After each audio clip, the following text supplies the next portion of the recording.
Good morning, students. Welcome back to video lecture number 3 in data structures and applications. In today's class, I will explain about how different types of data are represented in the computer memory for efficient processing. In our last class, we learned about what is an algorithm. And what is an algorithm? An algorithm is a step-by-step method of solving a given problem. And an algorithm should satisfy certain characteristics. Some of the main characteristics of an algorithm should have finite number of steps. An algorithm should terminate after finite amount of time. That means it should give the result after some specific period of time. All the steps in an algorithm must be very clear without any ambiguity. All the steps must be effective.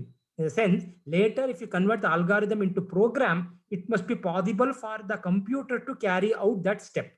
And algorithm has zero or more input, but it should give only one and only one output. We also studied the relationship between the term algorithm, data structure, and program. An algorithm is generally written for a specific problem. Once the algorithm is written, you add the data structure available in that particular language, then it becomes a program of that particular language. For example, the problem is write an algorithm to check whether a given number is prime or not. Then after writing that algorithm, you add the data structure available in Python language, then it becomes a program in Python to check whether a given number is prime or not. On the other hand, for the same algorithm, if you add the data structures available in C language, then it becomes a C program to check whether a given number is prime or not. So here what we can observe is algorithm is independent of the language. Algorithm depends only on the problem. For one particular problem, we can write some algorithm. It need not be one algorithm. Same problem, we can write 2-3 algorithms. That means the same problem, if we can solve it in two different ways, means then we can write it two different algorithms. So after writing that algorithm, you think of the data structure available, add the suitable data structure, then it becomes the program. So algorithm plus data structure gives you the program. So here algorithm is independent of the language, whereas data structure and programs are language dependent. The main objectives of today's session is to explain the different representation schemes for various types of data, how the different types of data like integer, real, and character are represented in the computer memory. After attending today's class, you will be in a position to understand how different types of data are represented suitably for efficient processing. Unless and until you represent these data in a suitable form, later it becomes very difficult for you to process, because our main intention of organizing the data is for efficient processing purpose. So you lose that efficiency unless and until you store them in a proper way. Generally, we know that data basically are of three types. One is integer, real, and character. The storage representation, how it is stored inside the computer memory, and the machine instruction to handle them varies from language to language and varies from machine to machine. Because generally integer, real, and character are considered as a basic data structures also. So that is, they are also considered as primitive data structure. In our first class, we learned that primitive data structures are those which are provided by the language itself, and the machine instruction and the storage representation varies from machine to machine. So it is very much essential to represent these three different types of data in a suitable form for effective processing. For representing integer, we have a set of scheme. For representing real number, we have different set of representation. And for character, we have a different set of representation. So different representation schemes are available for different types of data. So in today's class, we'll discuss about how integer is represented, how real number is represented, and how a character is represented, because these three are basic types. The remaining types, strings, array, etc., is constructed using these three basic data types. Let us start with integer. We know that integers are nothing but signed whole number between some implementation defined limit. What do you mean the signed whole number? They are the number which can have a plus or minus sign, and they don't have a fractional part. That's why they are considered as a signed whole number. Sign means either an integer can have plus sign or a minus sign, plus 62, minus 32, plus 100, minus 1000, etc. And the none of the integer number has a decimal point or the fractional part. And between some implementation defined limit means every integer in particular language there is a range. For example, in C language, the range of integer is from minus 32,768 to plus 32,767. So any number within this range is treated by C language as an integer number. If the number is beyond this range, then it is not at all treated as an integer number. That's why integers are defined as signed whole number between some implementation defined limits. Generally, any quantity which are discrete in nature is represented using integer. Discrete in the sense they don't have continuity, it's a specific value. For example, number of students in a class. A number of students in a class could be either 60 or 100 or 120 or 50. So you don't have any value between 40.5, 40.26, etc. So either 40 or 50 or 60, etc. So they are discrete in nature. In order to represent such quantity, we require integer. Similarly, number of hours you watch TV per day. One student may watch for 1 day, sorry, 1 hour. Some student may watch it for 3 hours. Some student may watch it for 2 hours. So it is also discrete in nature. Similarly, the distance from Mysore to Bangalore. So it's always 140 kilometer or 141 kilometers. So depending on the train journey or a rail journey. So that is also discrete in nature. In order to represent these information, we require integers. Integers, there are two types. One is non-negative integer, other one is negative integer. Non-negative integer means positive. Negative integer means negative numbers. So, in order to represent a non-negative integer, that is positive integer, we require a binary number system. So, binary number system is the most suitable representation scheme for non-negative integer. In your first semester, you might have studied different number system like decimal number system, binary number system, octal number system, hexadecimal number system, etc. So we make use of that idea here. In the case of binary number system, every number is represented as a sequence of zeros and one. In the sequence of zeros and one, the one which is present at the extreme leftmost position has the value 2 to the power of n minus 1. N indicates the number of bits in that number. For example, if the number is 10111, how many bits are there? 5 bits are. In that case, the extreme left bit is represented as 2 to the power of 4. Next, extreme rightmost bit has a weight 2 to the power of 0. So in order to represent a decimal number, the two non-negative decimal number in a binary system, we represent a sequence of zeros and one. For example, 1011001. You consider the number 1011001. How many bits are there? 1, 2, 3, 4, 5, 6, 7. Altogether 7 bits are there. But in that case, the extreme bit which is present at the leftmost position is multiplied by 6, because the number of bits are 7 means it should be multiplied by 6. So it becomes 1 into 2 to the power of 6 plus second bit is 0. So it don't multiply with any value, any power of 2. The next bit which is in the next bit again is that is in the bit which is present in the 5th place from the extreme left position is multiplied by 2 to the power of 4. Next bit is multiplied by 2 to the power of 3. Then the first bit which is present at the extreme right position is multiplied by 2 to the power of 0. So 2 to the power of 6 is how much? 64. 2 to the power of 4, 16. Next one is 2 to the power of 3 is 8. Last one is 2 to the power of 7. If we add them, it becomes 89. So here 89 is a non-negative integer number that is represented as 1011001. I think you already know how to convert a decimal number into binary. For example, 8, if you want to represent, then it represents as 1000. 14, if you want to represent, it is represented as 1110, like that. So here, 89 is represented like this. Next, to represent a negative number, we have two different schemes. One is sign magnitude method, other one is complement method. In the sign magnitude method, every negative number is represented as a sequence of ones and zeros only.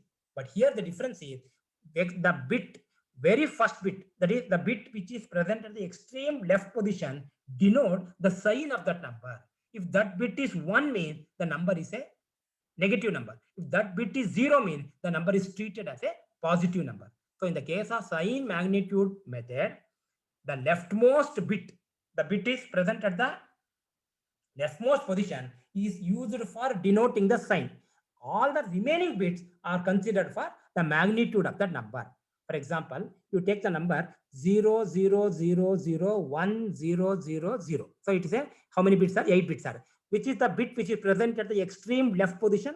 That is 0. So in that case, the number is considered. So that bit you use it to represent the sign. So 0 means positive number. And the remaining bit, if you consider, it is equal to 1, 0, 0, 0 means it is 8. So the number is treated as plus 8. The next number, 1, 0, 0, 0, 1, 0, 0, 0. Here also 8 bits are there. First bit you leave it. First bit denotes the sign. In the first bit 1 is there, means it represents minus sign. And remaining bit again 0, 0, 0, 1, 0, 0 means that is also 8 only. So it becomes minus 8. The first number represents the plus 8 because the extreme leftmost bit is 0. In the next case, the extreme leftmost bit is 1. It is minus 8. Then what are the advantages of sign magnitude form? The main advantage of a sign magnitude representation is it is easy for the programmers to read, but it is not economical representation. It takes more space.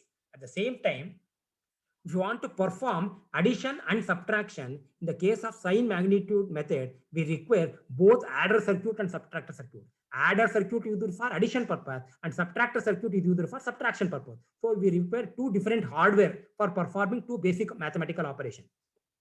To avoid that one, we go for what is known as complements method. So the basic idea of a sign magnitude, that's all. In a sign magnitude method, a given number is represented a sequence of zeros and one. Very first bit, the bit at the extreme left position, is not counted for magnitude. It is used to represent whether the number is positive or negative. In the first place, if you write 0, the number is treated as positive. The first place, if you write 1, the number is treated as 0. 1 means the number is treated as negative. Only remaining bits are considered for magnitude. The second method of representing a negative number is complement method.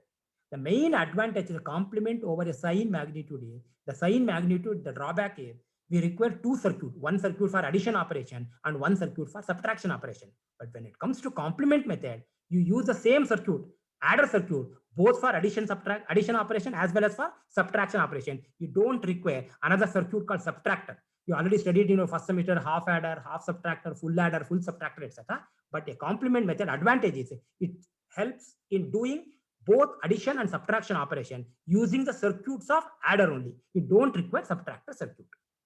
In binary number system, there are two types of complement. One is ones complement, the other one is twos complement. Similarly, in the case of decimal number system, we have two complement. One is tens complement, the other one is nines complement. What is ones complement?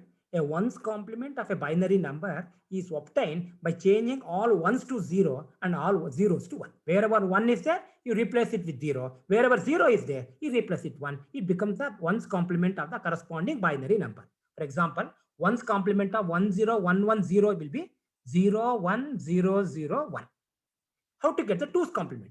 A twos complement is obtained. First, take the ones complement of that number by changing zeros to 1 and ones to 0. Then add 1 to the least significant bit. Which bit is considered the least significant bit?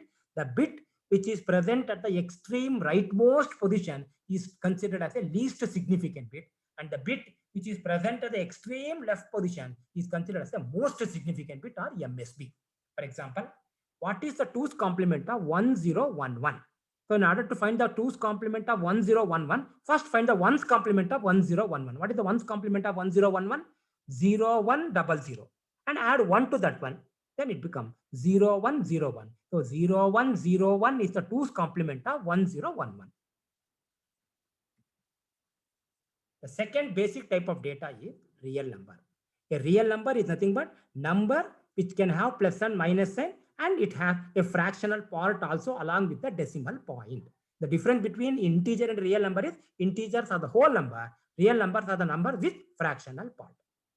A real number we can represent it in two different ways. One is decimal notation, other one is exponential notation. In a decimal notation, a real number is represented like this: 10.23, 12.34, minus 12.45, etc. So here the number contains two parts: the number before the dot and the number after the dot. The number before the dot we call it as the whole number, and the number after the dot, we call it as a fractional part. So in the case of decimal notation of representing a real number real number consists of two parts, whole number part and a fractional part separated by a full stop or a decimal point. Here also, a number can have plus sign or a minus sign. The second notation, exponential notation, is mainly suitable for representing a very big real number or a very small real number, because those very big real number and a very small real number cannot be represented using decimal notation because there is some space constraint that can be represented using exponential notation. In exponential notation, it's like this. For example, 2.12 e minus 32. So here there is a number before e and there is a number after e. The number before e, we call it as a mantissa, and the number e after the number after e, we call it as an exponent. But exponent part must be always integer. It can have minus or it can be plus. Sign is allowed, but that exponent cannot have a real number. Exponent must be always integer. And the number before e, we call it as a mantissa. So in the case of exponential notation of representing a real number consists of two parts, mantissa part and the exponent part, separated by the letter e. Exponent can have its own plus or minus n. Mantissa also can have its own plus or minus n, but exponent must be always integer. Second number, 0.23 e plus 31. So 0.23 e plus 31 means 0.23 is the mantissa and plus 31 is the exponent. You look at the number 2.12 e to the power of minus 32. That is 2.12 should be multiplied by 10 to the power of minus 32. So 10 to the power of minus 32 means divide by the number by 1 followed by 32 0. It's a very small number. So that number easily I can represent using exponential notation. Similarly, the second example, 0.23 e to the power of plus 31. That is 0.23 into 10 to the power of 31. It's a very big real number. The first example is a very small real number, and the second one is a very big real number. These two numbers can be easily represented using exponential notation. So generally, your calculator nowadays, most of the modern calculator, we can represent the real number in decimal notation as well as in exponential notation. For small number, we go for decimal notation, and for big number or a very small number, we use exponential notation. Exponential notation, we also call it as a scientific notation.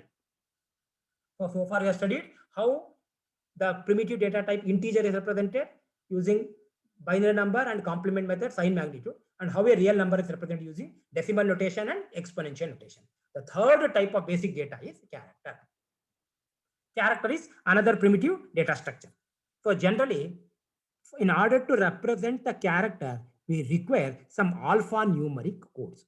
So any code using which we can represent alphabets, character, digit, special characters, everything. Such codes are called as alphanumeric codes. The name indicates alpha means alphabet, numer means number. In addition to that, special character also we can represent using alphanumeric codes, because every computer internally is represented by means of a code. That code we call it as alphanumeric code of that particular symbol. For example, capital A has some alphanumeric code. Capital C has some other alphanumeric code. Digit 9 has some alpha code. And then left parenthesis, right parenthesis, semicolon, comma. Every character you can see on your keyboard is associated with some code. That code we call it as a alphanumeric code. So the two commonly used alphanumeric codes are, one is ASCII code, other one is EBCDIC code. What is the full form of ASCII? American Standard Code for Information Interchange. Here what happens is every letter or every digit or every special character is represented using a sequence of 7 bits. That's why ASCII is considered as a 7-bit code. Example, capital A. The ASCII code of capital A is 65. So you convert A into 65 and represent as 1000001. That value is equal to 65. How many bits are there? 7 bits are there. So in general, any letter, any digit, any special character, if you want to represent it in ASCII code, you use 7 bits. The second one is EBCDIC, stand for Extended Binary Coded Decimal Interchange Code. Here, every letter, every digit, every special character is represented using 8 bits. For example, same letter A in EBCDIC is represented as 01000001, altogether 8 bits. So everything we require 88 bits. In the case of ASCII, any letter, digit, special character is denoted as a sequence of 7 bits. In the case of EBCDAC, it is denoted as a sequence of 8 bits. Okay, students, in today's class, I explained about the different basic data types and their representation. For integer, it is binary sequence, and for negative number, it is sign magnitude and complement form. For real number, it is decimal notation and exponential notation. For character, it is any of the alphanumeric code like EBC, DAC, or ASCII code. Some of the simple 2-mark questions on today's class are: mention the primitive data structures in C, that is integer, int, float, char. Name the different representation for real number. What do you mean by alphanumeric code? Any code using which we can represent alphabet, digit, and special character are considered as alphanumeric codes. Distinguish between ASCII and EBC. ASCII is a 7-bit and EBCDA is a 8-bit code. Long answer question. Explain the memory representation of integer. Explain the memory representation of real number, and write a note on character representation.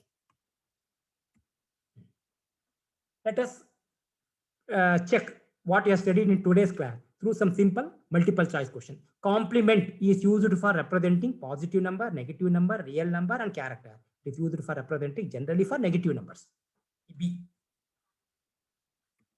Which notation is suitable for representing a large real number? I told earlier, very large number or a very small number, the suitable representation is scientific notation, also called as exponential notation. The correct answer is B. ASCII is a dash bit code. ASCII is a 6-bit code, or is it a 7-bit, 8-bit, or 9-bit? The correct answer is 7-bit B. In sign magnitude representation, first bit 0 indicate the number is positive or the number is negative, number is 0, etc. The correct answer is number is positive. In the first bit, if you have 1, it denotes negative number. Complement technique uses only adder, only subtractor, both A and B, none of these. A complement technique uses only adder circuit. Using adder circuit only, it's possible to perform subtraction also. The correct answer is only adder A. Okay, students, hope you have enjoyed today's session. In today's class, if you have any doubt clarification, you can reach me over that mobile number 9880192329, or you can send email to my mail ID, or you can also post your comment in the comment section of the Google Classroom. With this, I will wind up today's class. Thank you.